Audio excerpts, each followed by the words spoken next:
ايوه، السلام عليكم ورحمه الله وبركاته. خالص التعازي لاهالي الضحايا في الحادث اللي حصل ومات فيه حوالي 18 بنت. خالص العزاء ليهم كلهم، وان شاء الله ربنا يصبر اهلهم. انا بس عندي ملاحظه، اتمنى ان الناس تاخد بالها منها، واتمنى تشيروا الفيديو ده عشان يوصل لصاحب القرار. السؤال بتاعي هنا: هل السائق المصري هو عنده مقدره فعلا انه يسوق صح؟ هل رخصه القياده اللي هو حصل عليها دي هو كان فعلا مؤهل ليها؟ انا مش عارف، يا ريت تجاوبوني على السؤال دوت. واختبار القياده في مصر حاجه غريبه جدا، قد يكون اشبه بنزهه مش اختبار قياده. يعني ايه اختبار قياده؟ يبقى فيه الشخص اللي بيقود السياره ده بيقعد في السياره في العربيه بتاعته، وواحد قاعد بره بيشوفه ساق لمده 50 متر. يعني حرف ال كده. ايه اللي عمله في ال ده يخلي المسؤول عن انجاحه في الاختبار ينجحه؟ مش عارف. طيب، هل احنا قارنا اختبار القيادة في مصر باختبار القيادة في كل دول العالم؟ يعني اللي بيحصل على رخصة القيادة في مصر ده، هل زيه زي كل اللي بيحصل على رخصة القيادة في كل دول العالم؟ اللي اعرفه وشفته، بما اني اتنقلت ما بين مجموعة من الدول كده، واضطريت ان انا ادخل امتحانات السواقة، لان الرخصة المصرية غير معترف بيها. يعني حضرتك مجرد حصولك على رخصة المصرية من معظم الدول، هندي مثلا في دول الخليج، معنى انك معاك رخصه مصريه ولا اي حاجه، هتخش عادي امتحان السواقه من اول وجديد. طيب، هل ده ما يديناش مؤشر ان في حاجه غلط؟ ان الدول ما بتعترفش، سواء في اوروبا او في الخليج او في دول كتيره جدا، ما بيعترفوش برخصه القياده المصريه؟ هل ده مش اداه انذار او تنبيه ان في حاجه غلط عندنا؟ علشان تنجح في اختبار السواقه لازم تعمل 3 حاجات، دول انا شفتهم. اول حاجه النظري، ان انت بتقعد تذاكر كتاب كامل كده، حضرتك بتقعد تذاكره على الطريق، وتخش تعمل امتحان اللي هم احنا عندنا بنسموه امتحان الاشارات، اللي هو الامتحان النظري، هم بيسموه الامتحان النظري الثيوريتيكال. ماشي.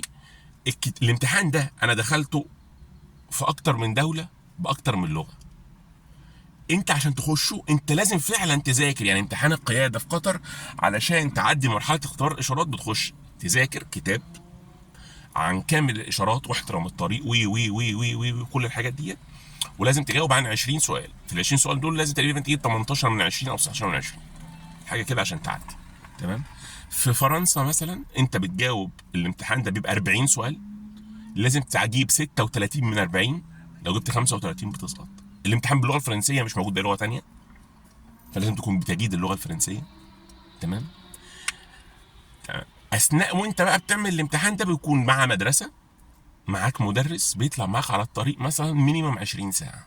20 ساعة على الطريق، بيخليك تعمل كل حاجة انت هتقابلها. تقف امتى، تخش امتى، تدي اشارة امتى، تبص يمين تبص شمال. قاعد جنبك بيعلمك السواقة كما تكون. احنا بقى في مصر هل بنعمل ده؟ هسألك سؤال مهم جدا، وكل الناس هتجاوبه غلط في مصر. يعني اللي هيجاوبه صح اكيد ساق بره مصر، ما ساقش في مصر. الاولويه في الميدان اللي هو اسمه الدوار، الاولويه في الدوار ده لمين؟ مين اللي ليه الاولويه؟ اللي داخل على الدوار ولا اللي جوه الدوار؟ بما انك مصري طبعا هتقول ايه؟ الاولويه اللي جاي طوالي. ده في مصر. في كل دول العالم اللي ربنا خلقها الاولويه اللي جوه الدوار، واللي جاي طوالي داخل على الدوار او داخل على الصينيه او داخل على الميدان ده هو اللي بيستنى يشوف اللي داخل ويخش بعدين. ثانيا، حد لاحظ وهو سايق على الطرق في مصر ان اللوحات اللي بتقولك الاتجاهات اللي هتخشها يمين وشمال موجوده بالظبط عند مفترق الطرق؟ يعني مش معموله مثلا قبلها بكيلو او ب 700 متر زي ما بيحصل في معظم الدول. لا، هتلاقي مثلا الطريق اليافطه اللي بتقول لك هتخش يمين او هتخش شمال موجوده قدام المفرق. يعني لو انت جاي من طريق وما تعرفوش هتبقى في الشمال وعايز تيجي على اليمين تخش. هل ده الكود بتاع الطريق مظبوط؟ طب نرجع تاني لامتحان السواقه. واحد بيطلع معاك على الطريق، وبعد كده مثلا في دول زي قطر مثلا او في الخليج عموما تعمل حاجه اسمها باركينج، تخش امتحان للركنه بس. يعني انت عشان نشوف بتعرف تركن ولا لا، ليه امتحان لوحده. تمام يا عمي. وبعد كده بيطلع معاك في العربيه 3 اشخاص تقريبا، والظابط او المسؤول عن الاختبار بتطلع بيعمل لك اختبار على الطريق، بتاخد لك مثلا 10 دقائق سواقه. ده الامتحان بتاع دول الخليج. الاصعب بقى الامتحان بتاع اوروبا. بيطلع معاك الضابط على الطريق 30 ل 45 دقيقه، بيحطك في كل مواقف السواقه، جوه البلد وبره البلد، والركنه وما ركناش، وفي الزحمه، وياخدك على الطريق السريع لمده 20 دقيقه، من 15 ل 20 دقيقه على الطريق السريع. شوف بتعرف تخش من المفرق وتطلع من المفرق وتدي اشاره وتدي يمين وتتجاوز وما تتجاوزش عشان تنجح. واختبار ما فيهوش وسايط، اختبار ما فيهوش اي حاجه من الحاجات اللي احنا بنسمع عنها دي، ان انا جات لي رخصه بالتليفون، او ان هم نجحوني وانا من غير ما كنت استحق ان انا انجح. هل ده بقى بيحصل في مصر؟ هل الكلام ده مش المفروض يوصل للناس المشرعين المسؤولين عن بقى مجلس الشعب ومجلس الشورى، هم فعلا يعملوا قانون يخلي الناس فعلا تاخد رخص القياده اللي يستحقها؟ السؤال الثاني، رخص القياده في العالم كله ليها نقط، في الغالب بيبقى حوالي 12 نقطه، يعني رخصه القياده بتاعتك سنويا عليها 12 نقطه. حضرتك كل مخالفه ليها عدد من النقط، يعني مخالفه السرعه عليها نقطه، مخالفه التجاوز من اليمين مش من الشمال عليها نقطتين. حضرتك لو فضلت النقط دي تتسحب منك وصلت لحد 4 نقط، رخصه القياده بتاعتك بتتكنسل، بتتلغي، وتعمل الامتحان من اول وجديد. هل ده بيطبق عندنا في مصر؟ يعني هل السواق عارف ان هو لو عمل حاجه غلط هيتسحب منه الرخصه بتاعته لان النقط اللي هو عملها في المخالفات كانت كتيره؟ مش عارف. اتمنى بقى حد يجاوب على الاسئله اللي انا سالتها دي. انا مش هطول وارغي كتير، بس هل اختبار السواقه اللي في مصر ده ينجح السواقين؟ هل السواقين اللي في مصر دول اساسا فعلا بيعرفوا يسوقوا؟ في حاجه تانية غريبه جدا ومنتشره وبرضه هتجنني، كل يوم اشوف فيديو لواحد سايق عربيه على سرعه 260 و250 وبيصور نفسه. يا نهار اسود ومطين، ده لو في دوله من الدول الاوروبيه هتتسحب منه عربيته وهيتسحب منه الرخصه وهيتسجن. لكن في مصر كل يوم ده عادي، واحد قاعد بيصور ماشي على سرعه 260 و250. ايوه يا حبيبي، وبعدين يقول لك اصل ده واحد بتاع سباق عربيات، سائق محترف. ايوه انا سائق محترف بيسوق جوه البلد بسرعه 250 و260 ازاي؟